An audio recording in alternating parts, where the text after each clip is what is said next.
pozdrav ekipa. Evo, nedavno su nam prošli ti lokalni izbori, pa htio bi dati neki savjet svim tim političarima. Kad god su ti neki izbori, bilo lokalni, parlamentarni i slično, političari nam iskaču iz paštete i stalno daju nekakve obećanja, vizije, prijedloge, ideje, a onda na kraju nemamo ništa od toga.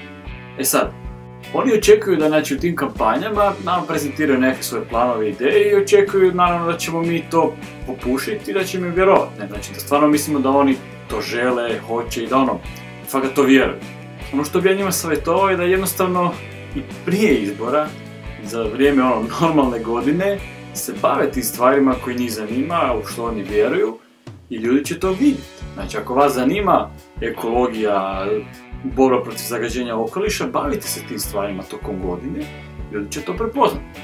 Ako vas zanima, zapošljavanje mladih, jednostavno se aktivirajte u tome. Pomognite nekim mladima da se zaposle. Nemojte samo prije izbora, mi ćemo zaposliti ove mlade, mi ćemo otvoriti poduzetničke centre i sl. Jednostavno, ne pušimo mi te spike. Tako da s obzirom da očito niste baš u glavi si na ti, probajte te neke stvari raditi, to su neke dugoročne naravno stvari, to nije ko kampanja da napravite džamo plakate i rezultati stižu. Nego jednostavno to je nešto što trebate raditi dugi niz godina.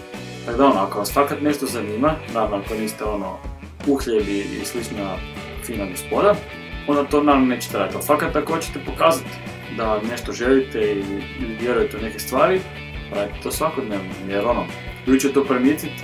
Pogotovo danas u ovo vrijeme gdje imamo društvene mreže i slično, takve stvari će se brzo proširiti i jednostavno će ljudi znati da vi fakat niste muljatori i možda dobijete koji glas.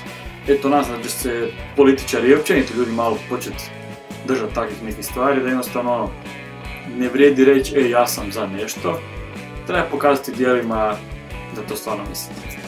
Uživajte.